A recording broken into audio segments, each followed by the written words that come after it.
Hello everyone, welcome to the third lecture of chapter 2, which is the scalar product. We will look into the definition of scalar product. We will use one example for the explanation. We call scalar product a dot product because of its representation in the mathematical equation. We will also study the properties of dot product as well as the laws which relates the scalar product. Scalar product जिसको dot product भी कहते हैं, it is the product of two vectors which results in a scalar quantity. हम यहां पर दो vectors को multiply करते हैं तो हमारे पास स्केलर आता है, जिसकी मैथमेटिकल डेफिनेशन ये है कि जब दो वेक्टर्स मल्टीप्लाई किए जाते हैं तो उसका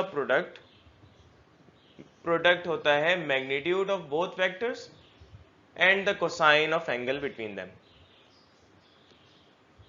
हम इसको रिप्रेजेंट करते हैं डॉट साइन से. ये दो वेक्टर्स के दरमियान लगा दिया जाए तो इसका मतलब है कि हम डॉट प्रोडक्ट ले रहे हैं, and that is equal to A b cos theta if the two vectors are a and b. Dot product की एक बहुत ही मशहूर एग्जांपल है work, which you studied in metric class as the product of force and displacement. लेकिन यहाँ पर इसकी डेफिनेशन है द डॉट प्रोडक्ट और scalar product of force and displacement. और जब स्केलर प्रोडक्ट की बात की जाती है तो हमारे पास अकॉर्डिंग टू मैथमेटिकल डेफिनेशन दोनों के मैग्नीट्यूड मल्टीप्लाई करवा दिए जाते हैं और दोनों के दरमियान एंगल का कोसाइन ले लिया जाता है. तो फोर्स और डिस्प्लेसमेंट का डॉट प्रोडक्ट हो जाएगा एफ एस कॉस थीटा. यहाँ हमारे पास अगर फोर्स और डिस्प्लेसमेंट एंगल बना रहे हैं थीटा, तो मैक्सिमम डिस्प्लेसमेंट उसी सूरत में अचीव होगा जब फोर्स और डिस्प्लेसमेंट एक ही डायरेक्शन में हो. अगर आप रस्सी खींच रहे हैं और आप चाहते हैं डिस्प्लेसमेंट आगे ही हो, तो मैक्सिमम वर्क तभी अचीव हो सकता है जब दोनों की डायरेक्शन सेम हो. अगर आप रस्सी को ऊपर खींच रहे हैं, फोर्स ऊपर लगा रहे हैं और चाह रहे हैं कि डिस्प्लेसमेंट आगे हो, तो ऐसा कभी हो ही नहीं सकता. तो जब रस्सी को किसी एंगल से खींचा जाए तो उस पर फोर्स के दो कंपोनेंट्स बन सकते हैं, एक एक्स कंपोनेंट और एक वाई कंपोनेंट, जैसे आपने रेजोल्यूशन ऑफ अ वेक्टर में पढ़ा. आपके जहन में एक सवाल आना चाहिए कि वर्क स्केलर है, वेक्टर क्यों नहीं? तो work is the form of energy transfer. इसकी ये फिजिकल डेफिनेशन है जो हमने नहीं पढ़ी थी. तो एनर्जी ट्रांसफर हो एक जगह से दूसरी जगह, एनर्जी ट्रांसफर हो एक फॉर्म से दूसरी फॉर्म में, उसकी मिकदार को हम वर्क कहते हैं. अब एक जगह से दूसरी जगह पर डिस्प्लेस करवाया जा रहा है फोर्स लगा के, तो हम वर्क कहते हैं मैथमेटिकल डेफिनेशन के through, the dot product of force and displacement. तो वर्क और एनर्जी की मैग्नीट्यूड तो होती है लेकिन डायरेक्शन नहीं होती. इन पैरेलल वेक्टर्स के कॉन्सेप्ट को ही हम आगे लेके चलते हैं. तो जब पैरेलल डायरेक्शन में हमारे पास फोर्स और डिस्प्लेसमेंट हो तो मैक्सिमम वर्क आता था, चाहे एक्स एक्सिस में चाहे वाई एक्सिस में. तो ये दरअसल अगर एंगल बनाएं तो वर्क मैक्सिमम क्यों नहीं आता? क्योंकि जब एंगल बनाया जाता है तो एक वेक्टर को अगर एक्स एक्सिस की तरफ ले लिया जाए तो एक्स एक्सिस से अगर एंगल दूसरे वेक्टर का बन रहा है तो उसके दो कंपोनेंट्स हो जाएंगे. जैसे कि फोर्स है तो फोर्स के दो कंपोनेंट्स हो जाएंगे, एक्स एक्सिस पर एक्स कंपोनेंट और वाई एक्सिस पर वाई कंपोनेंट फोर्स का. तो एक्स एक्सिस पर जो एक्स कंपोनेंट है और फर्स्ट वेक्टर है, ये दोनों ही ग्रोथ करेंगे. वाई एक्सिस पर कोई ग्रोथ नहीं हो सकती क्योंकि वाई एक्सिस पर कोई डिस्प्लेसमेंट नहीं करवा सकते अगर फोर्स हम लगा रहे हैं एक्स एक्सिस पर. हम यहाँ नाम इस्तेमाल करते हैं प्रोजेक्शन का, कि जो फर्स्ट वेक्टर है उस पर सेकंड वेक्टर की जो प्रोजेक्शन पड़ेगी वही डायरेक्शनल ग्रोथ करवा सकती है, वही डॉट प्रोडक्ट बना सकती है। तो ये हमारे पास दूसरी डेफिनेशन है डॉट प्रोडक्ट की, जिसमें हम सेकंड वेक्टर की प्रोजेक्शन फर्स्ट वेक्टर पर गिराते हैं। अच्छा, फर्स्ट वेक्टर की प्रोजेक्शन भी सेकंड वेक्टर पर गिरा सकते हैं, इसको हम आगे डिस्कस करेंगे कम्यूटेटिव लॉस में। सिंबॉलिकली इसको रिप्रेजेंट किया जाता है B with a subscript A, projection of B onto A को। अब इसको समझने के लिए हम यहाँ पर देख सकते हैं कि सेकंड वेक्टर जो एंगल बना रहा है वेक्टर ए से, इसको प्रोजेक्शन गिराने पर हम राइट एंगल ट्राइंगल से सॉल्व कर सकते हैं। तो इसकी प्रोजेक्शन जो कि बेस पर बन रही है, उसको डिवाइड कर दें हाइपोटेनस से, जो कि मैग्नीट्यूड है सेकंड वेक्टर का, तो कॉस थीटा के बराबर होगा। कॉस थीटा की डेफिनेशन ही यही है। अगर b डिवाइड हो रहा है तो दूसरी साइड में जाके मल्टीप्लाई हो जाएगा, तो b A will be equal to b cos theta. तो प्रोजेक्शन बी कॉस थीटा है। अगर प्रोजेक्शन ए की हो ऑन टू बी, तो उसको हम ए बी लिखेंगे, ए नीचे सबस्क्रिप्ट पर बी। तो हमारे पास यहां पर सेकंड डेफिनेशन आ गई है, which is the product of magnitude of first vector and the projection of second vector on first vector। तो ये था definition and explanation of dot product, और अब हम सब कुछ जान चुके हैं डॉट प्रोडक्ट के बारे में। अब हम प्रॉपर्टीज और लॉज की तरफ बढ़ेंगे। तो सबसे पहले हम प्रॉपर्टी करेंगे डॉट प्रोडक्ट की, which is of parallel vectors. अगर दो वेक्टर्स आपस में पैरेलल होते हैं तो उनके दरमियान एंगल थीटा 0 डिग्रीज होता है। और इस प्रॉपर्टी में बताया जाता है कि अगर दो वेक्टर्स पैरेलल हैं तो उनका स्केलर प्रोडक्ट मैक्सिमम होता है। ये हम पहले भी डिस्कस कर चुके हैं वर्क की एग्जांपल में। चलें इसको मैथमेटिकली सॉल्व करते हैं। तो according to definition of dot product a b cos theta, तो अगर दोनों वेक्टर्स पैरेलल हैं, दोनों के दरमियान एंगल थीटा 0 हो जाएगा, और कॉस 0 डिग्रीज हमें पता है इसकी वैल्यू 1 होती है। तो हमारे पास यहां पर मैक्सिमम वैल्यू आ रही है कॉस की, तो इसलिए डॉट प्रोडक्ट भी मैक्सिमम होगा। इसी तरह से इक्वल वेक्टर्स की प्रॉपर्टी करेंगे, डॉट प्रोडक्ट निकालेंगे इक्वल वेक्टर्स का।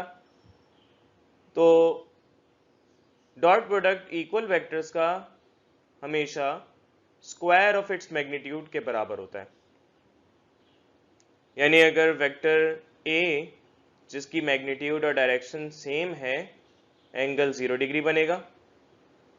तो according to the definition of dot product A dot b equals to A b cos theta, यहाँ पर थीटा में 0 पुट कर देंगे, और बी ए दोनों की मैग्नीट्यूड बराबर है, दोनों वेक्टर्स ही बराबर हैं, तो सब्स्टिट्यूट करने पर ए और ए मल्टीप्लाई हो जाएंगे और उसका स्क्वायर बन जाएगा। और हमें पता है कि cos 0 डिग्री 1 होती है value. So the dot product of equal vectors is the square of its magnitude. Now moving on to the third property, which is of opposite vectors। अगर दो वेक्टर्स अपोजिट हैं, अपोजिट का मतलब 180 degree बना रहे हैं एंगल, तो उनका स्केलर प्रोडक्ट नेगेटिव होगा, क्योंकि थीटा यहां पर सब्स्टिट्यूट करेंगे 180 डिग्री डॉट प्रोडक्ट के फॉर्मूले में, तो cos 180 डिग्री -1 होता है। तो दोनों की मैग्नीट्यूड्स मल्टीप्लाई हो रही हैं -1 से, तो माइनस ए बी आ जाएगा, विच is the third property of dot product. Fourth property करेंगे परपेंडिकुलर वेक्टर्स की, जिसमें परपेंडिकुलर हो जाएंगे दोनों वेक्टर्स, यानी 90 डिग्री बनाएंगे एंगल।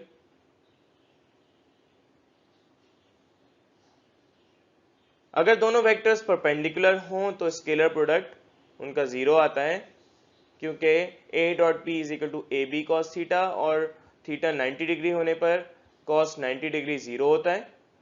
सो 0 मल्टीप्लाई हो जाएगा ए बी से, so answer will be 0। Fifth property बहुत ही इंपॉर्टेंट प्रॉपर्टी है रेक्टेंगुलर यूनिट वेक्टर्स की। हमें पता है कि rectangular unit vectors rectangular coordinate system के यूनिट वेक्टर्स होते हैं। एक्स एक्सिस की तरफ आई कैप डायरेक्शन होती है, वाई एक्सिस की तरफ जे कैप डायरेक्शन होती है, जेड एक्सिस की तरफ के कैप डायरेक्शन होती है। ये सब unit vectors x axis, y axis और जेड एक्सिस के हैं। अगर इनके स्केलर प्रोडक्ट लिए जाएं सिमिलर डायरेक्शन वाले, यानी आई के साथ स्केलर प्रोडक्ट बना दिया जाए, जे का जे के साथ, के का के साथ, तो उनका स्केलर प्रोडक्ट 1 आएगा, क्योंकि दोनों के दरमियान जो एंगल होगा वो तो एक ही डायरेक्शन है, तो 0 डिग्री होगा। लेकिन अगर डिसिमिलर रेक्टेंगुलर यूनिट वेक्टर्स का, यानी आई का जे के साथ, आई का के साथ, जे का आई के साथ, के का आई के साथ, जे का के साथ, के का आई के साथ यूनिट वेक्टर का स्केलर प्रोडक्ट लिया जाए तो वो 0 के बराबर आएगा। और ऐसा क्यों? क्योंकि आई और जे के दरमियान, के और जे या जे और के दरमियान, आई और के या के और आई के दरमियान जो एंगल है वो 90 डिग्री है, और जब 90 डिग्री एंगल होता है तो उनकी स्केलर प्रोडक्ट 0 होती है। डॉट प्रोडक्ट की फिफ्थ प्रॉपर्टी इसीलिए इंपॉर्टेंट है कि ये third formula of dot product drive करने के लिए इस्तेमाल की जाती है।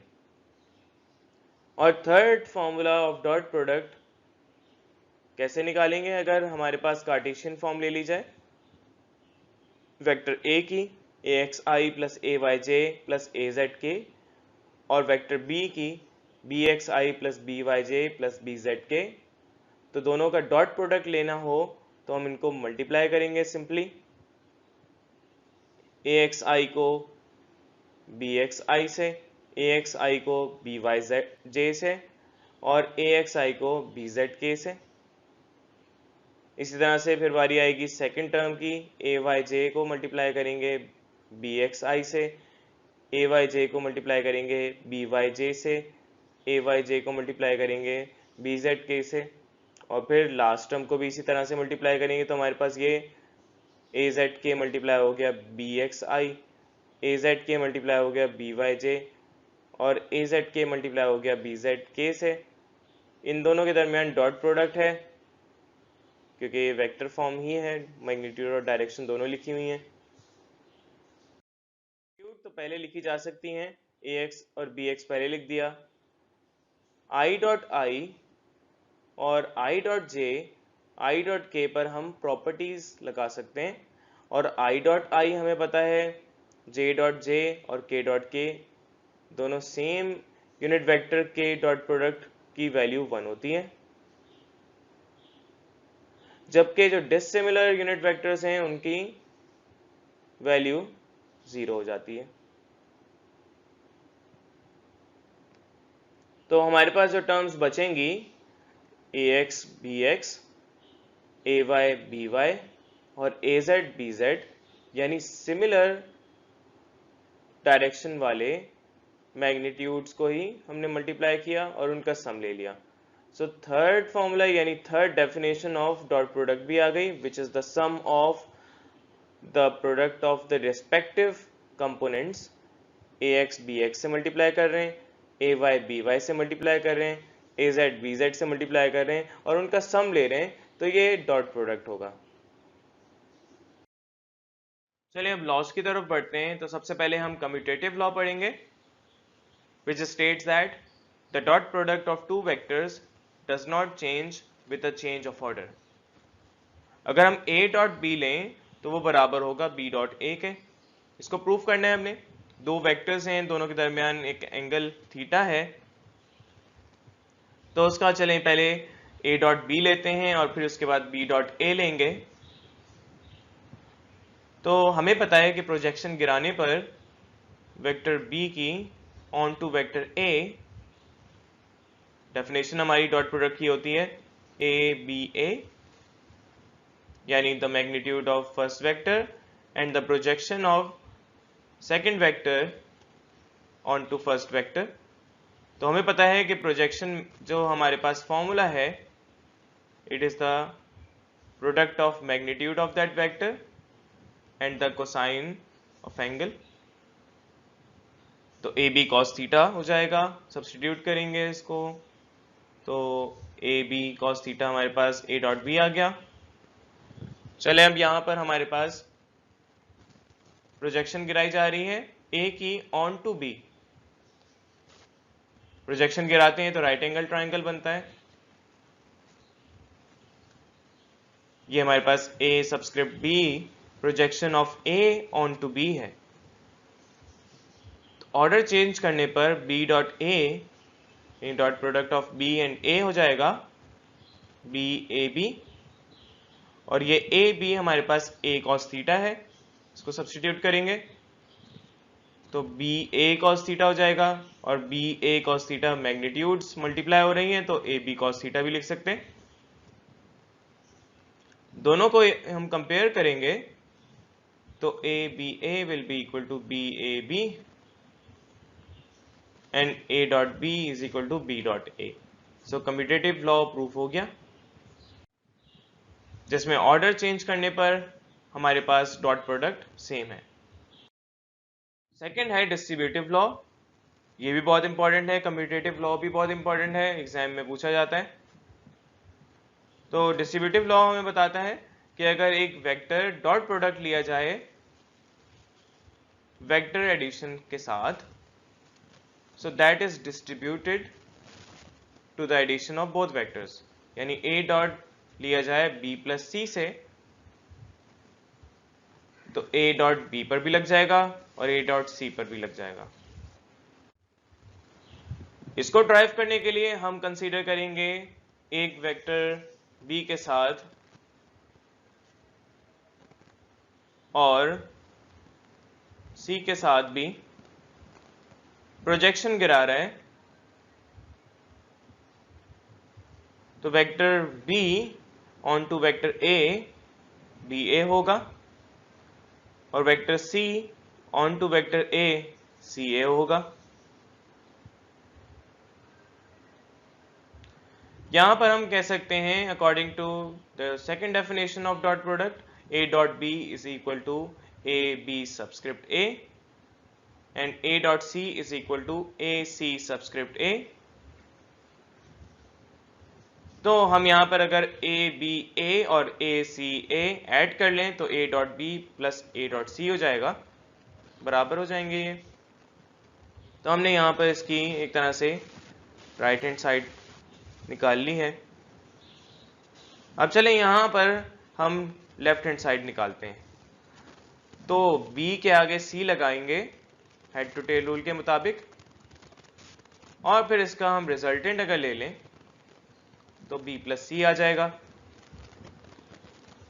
ये रिजल्टेंट वेक्टर R, इसकी प्रोजेक्शन गिराएंगे तो ये on to vector A will be R subscript A। और जरा अगर आप गौर करें, स्टार्ट अगर आप ले रहे हैं टेल से और एंड ले रहे हैं सी के हेड पर, उसकी प्रोजेक्शन गिराने पर जो आर ए आ रहा है वो sum of B A and C A के बराबर है। और हमें पता है कि resultant vector is the sum of both vectors B और सी।